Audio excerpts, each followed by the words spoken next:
In diesem Video zeige ich dir die 10 echten Gitarrenlevels vom ersten Anschlag bis hin zu flüssigem virtuosen Spiel und ich garantiere dir, du wirst dich in einem dieser 10 Levels selbst erkennen und sagen, genau da stehe ich jetzt.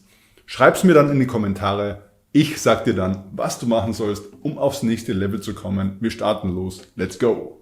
Und Level 1 ist der allererste Kontakt zur Gitarre. Du hast dieses Ding zum ersten Mal in der Hand und denkst dir, was soll ich mit dem Fremdkörper anfangen? Wie kann ich sitzen, dass mir nicht nach 5 Minuten der Popo einschläft?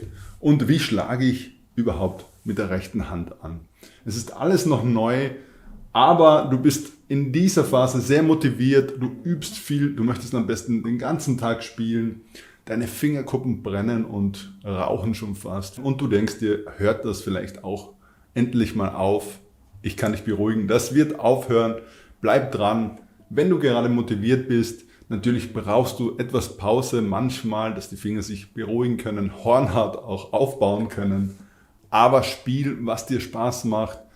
Genieß die ersten Noten, die erste Musik, die du selbst mit deinen Fingern erzeugst auf der Gitarre und bleib dran. Auch wenn es am Anfang noch nicht so toll klingt. Wenn du auf diesem Level bist, ist dein wichtigstes Ziel durchhalten und auch die kleinen Fortschritte selbst bemerken. Wenn du das schaffst, bist du schon auf dem richtigen Weg und genau hier startet auch meine Methode Elementar 1 bis 3. Also wenn du Level 1 Spieler bist, ganz sauber einsteigen willst, findest du unten in der Videobeschreibung einen kostenlosen Gitarrenkurs, deine erste Gitarrenstunde.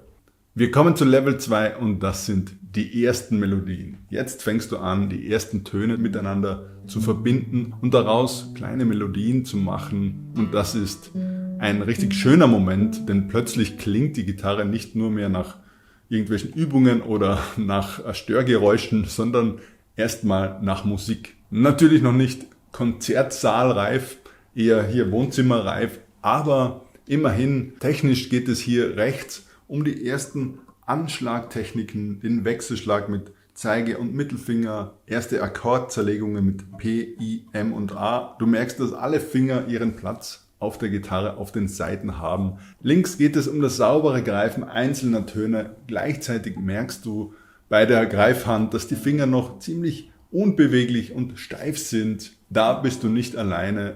Das geht fast allen Anfängern da draußen so. Es schnarrt. Die Töne klingen ungleichmäßig, die linke Hand ist steif und unflexibel, fühlt sich an, als ob sie nicht für die Gitarre gemacht wurde. Die Lösung ist langsamer, noch langsamer, genauer zu üben. Wer länger langsam übt, spielt schneller schnell. Und wenn die einzelnen Töne schon funktionieren, dann bist du bereit für das nächste Level. Und das Level 3 ist der Moment, wo sich die Akkordwelt öffnet. Du greifst nicht nur mehr einen Ton, sondern schon mehrere Töne gleichzeitig. Und da merkt man schnell, das Ganze klingt etwas voller, harmonischer eben. Oder anders gesagt, jetzt wird es eng auf dem Griffbrett. Auf diesem Level lernst du die ersten offenen Akkorde, diese Lagerfeuerakkorde. C, G, A, E und so weiter, D natürlich. Das sind die typischen Akkorde, Griffe, die am Anfang so aussehen, als hätte jemand die Finger einfach irgendwie zufällig auf das Griffbrett geworfen. Später wirst du merken, diese Anordnung macht Sinn, wenn du dich mit dem Griffbrett etwas auseinandersetzt. Und schon mit 4 Akkorden kannst du unzählige Songs spielen.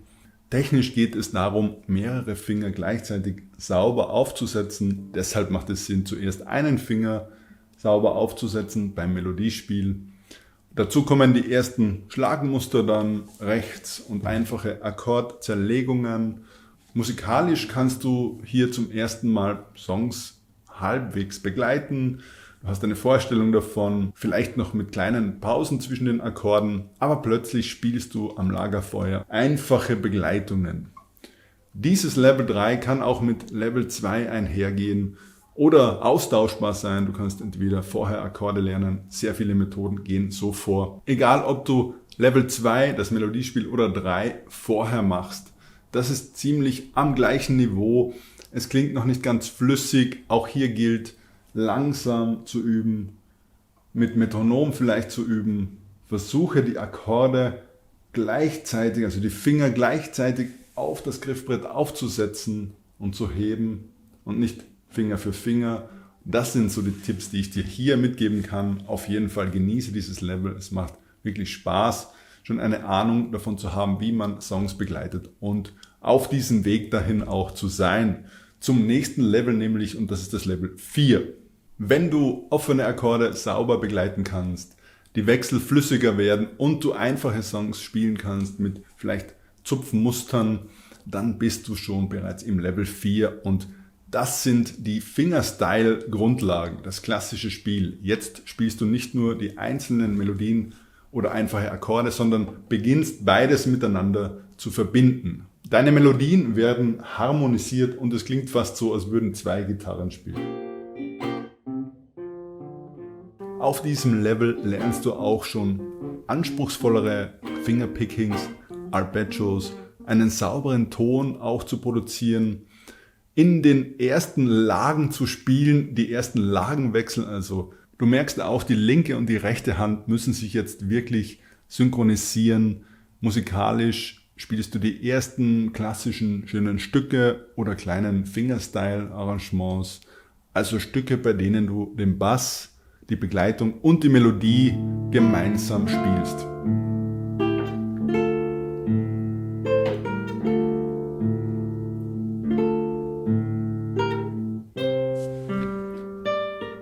Also noch nichts Virtuoses, aber du merkst, es gibt mehr als nur Akkorde oder einfache Melodien. Du kannst zweistimmig auf der Gitarre spielen.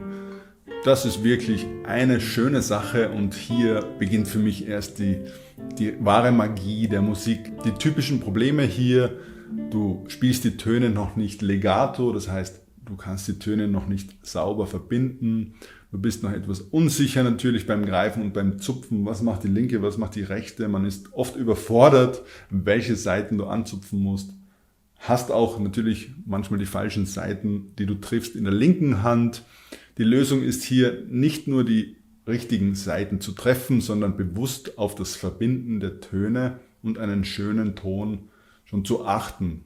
Wenn das Spiel dann schon flüssiger klingt, du vielleicht schon mehr Kontrolle hast, auch schwerere Akkorde wie Barré kein Problem mehr sind, willkommen im Level 5. Das ist Festigung deines Gitarrenspiels und auch oft schon das erste Vorspiel. Jetzt bist du nicht mehr ganz am Anfang. Die Akkorde wie F-Dur sind kein großes Problem mehr. Bass und Melodie laufen besser zusammen und erste Arpeggios und Melodien klingen schon nach schöner Musik. Technisch geht es hier um mehr Kontrolle. Die Finger müssen locker und sauber greifen, vor allem auch mit der rechten Hand 100%ig zusammenspielen. Für mich ist das immer wie ein Funke, der nach rechts und nach links gleichzeitig vom Hirn ausgestrahlt wird. Am Griffbrett verstehst du langsam auch die ersten Lagen und weißt ungefähr, wo die Töne bis zur 5. Lage liegen. Theoretisch werden hier Taktarten auch schon wichtig, 3/4, 4/4, das verstehst du alles. Bist dir auch sicher schon im Rhythmus. Wenn nicht, da sind nämlich viele unsicher, hol das unbedingt nach. Du beginnst auch zu verstehen, warum ein Stück fröhlich klingt, warum es marschiert vorangeht, warum die Akkordfolgen so klingen, wie sie klingen. Und musikalisch kannst du Songs schon rhythmisch sauberer begleiten und erste Stücke vorspielen. Und genau da passiert oft das klassische Problem, zu Hause klappt es und dann hört jemand zu und plötzlich macht die Hand irgendwas anderes, was sie vorher noch nie gemacht hat. Das kennt jeder von uns Gitarristen, die irgendwann mal vorgespielt haben und das ist auch völlig normal. Das können wir lösen und das Problem ist hier, wahrscheinlich übst du noch zu ungenau. Natürlich musst du diesen Muskel, sage ich immer, des Vorspielens auch trainieren. Das heißt, beim ersten Vorspiel wird es natürlich noch nicht klappen. Deine Hand greift viel zu stark durch das Adrenalin. Plötzlich verlierst du die Kraft in der linken Hand, die Griffwechsel funktionieren nicht mehr. Alles wird anstrengender, du wirst gefühlt lahmer. Dein Körper muss sich natürlich an das Ganze gewöhnen. Und ich kann dir hier nur empfehlen, so viel wie möglich vorzuspielen, auch mit Fehlern sehr tolerant zu sein. Du wirst Fehler machen, das gehört beim Vorspielen auch dazu. Du kannst dich nur bestmöglich auf diese Situationen vorbereiten, indem du du hast es richtig erraten, langsam und bewusst übst. Zum Beispiel langsam und sehr bewusst 5-mal hintereinander perfekte Wiederholungen mit der PPP-Methode. Ich verlinke sie dir unten. Wir kommen weiter. Level 6 ist der Moment, wo wirklicher Ausdruck beginnt. Hier rückt die Musik eher in den Vordergrund. Es geht nicht mehr darum, die richtigen Töne zu treffen, die richtigen Saiten zu finden. Natürlich, es klappt nicht immer gleich alles. Du musst natürlich auch üben. Aber jetzt willst du, dass es wirklich auch nach Musik klingt.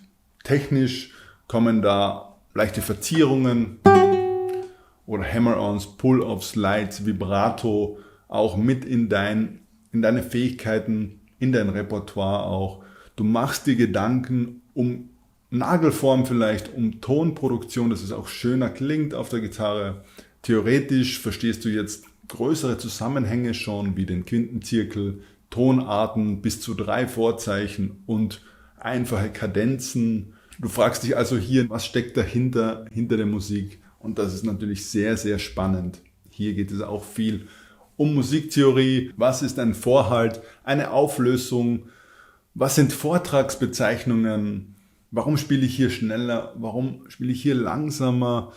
Und ich würde das jedem empfehlen, hier so früh wie möglich, auf welchem Level auch immer, sich um die Musik zu kümmern, denn dann wird dein Spiel wirklich immer schöner musikalisch. Mir sind Fehler fast egal, wenn mir ein Schüler vorspielt, aber wenn Musikalität komplett fehlt, dann versuche ich natürlich an diesem Thema zu arbeiten. Aber das typische Problem auch am Level 6, du willst natürlich musikalisch spielen, aber die Finger und die Technik lassen es noch nicht zu. Einige Töne sind zu laut, die anderen zu leise und die Technik hindert dich sozusagen, die Musikalität, die du schon erahnst und spürst, wirklich auf der Gitarre auszuleben und zu zeigen. Aber wenn du die Töne schon bewusst formst, sie lauter, leiser gestaltest, die Musik schneller, langsamer gestalten kannst, bist du bereits am Level 7 und das ist der Moment, wo du dich langsam auch als Musiker fühlst.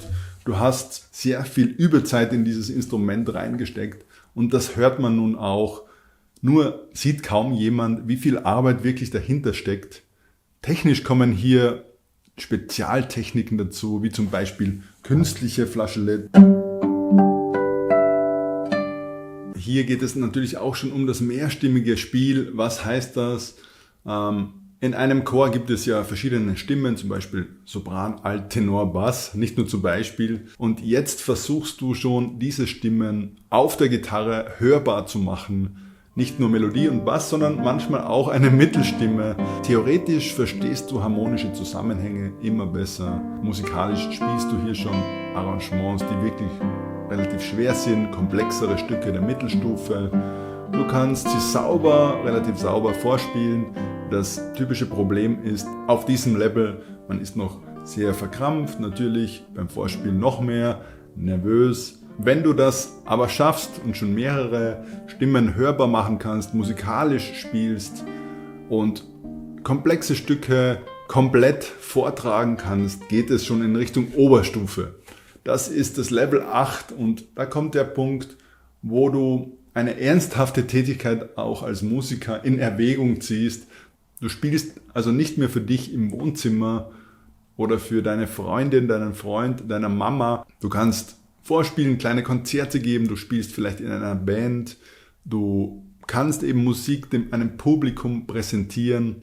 Noch nicht immer komplett entspannt, aber du weißt, ich kann das. Du bist hier auch schon auf dem Level, wo du eben Aufnahmeprüfungen in die Musikuniversität spielst oder vielleicht auch schon Gitarrenlehrer bist. Theoretisch verstehst du hier komplexe musikalische Zusammenhänge natürlich. Du weißt, warum Kadenzen in der Musik wichtig sind. Du hörst, wie Spannung aufgebaut wird und aufgelöst wird, denn du hast dein musikalisches Gehör auch schon geschult, also schon ein kompletter Musiker. Aber hier ist das Problem, der Anspruch steigt natürlich enorm, auch der Druck und du kannst schon viel, hörst aber noch viel genauer, was noch nicht stabil klingt und fängst dann an, sehr kritisch an dir selbst zu werden, vielleicht auch Selbstzweifel zu entwickeln und das gilt es hier zu überwinden. Wenn du aber jetzt den Klang, das Timing, das mehrstimmige Spiel, die Technik, Repertoire der Oberstufe und Vorspielsicherheit hast, das schaffen natürlich die wenigsten, aber dann ist es möglich, auch aufs Level 9 zu kommen und das ist wirklich Virtuosität und auch Geschwindigkeit. Hier bist du wirklich auf einem Top-Niveau. Du arbeitest am Tremolo, Rasgardo, schnelle Läufe und weichen Lagenwechseln. Die Musik klingt wirklich flüssig, was an der Gitarre ja nicht so leicht ist. Da sagen die Leute dann, der hat viel Talent, wissen aber nicht, wie viel Arbeit und die jahrelange Übung hier dahinter steckt. Auf diesem Level reden wir oft schon von wahrscheinlich 10 Jahren locker an Übezeit. Musiktheoretisch hast du hier schon ziemlich alles verstanden, zumindest theoretisch auf die Gitarre zu übertragen, ist dann wieder die andere Herausforderung, die wirklich schwer ist. Aber auf dem Level 9 solltest du schon auch improvisieren können und alles Mögliche spielen, was du so hörst und dir jedes Repertoire draufbacken können. Auch hier ist Übezeit erforderlich, Übung erforderlich und die Technik begleitet dich natürlich immer.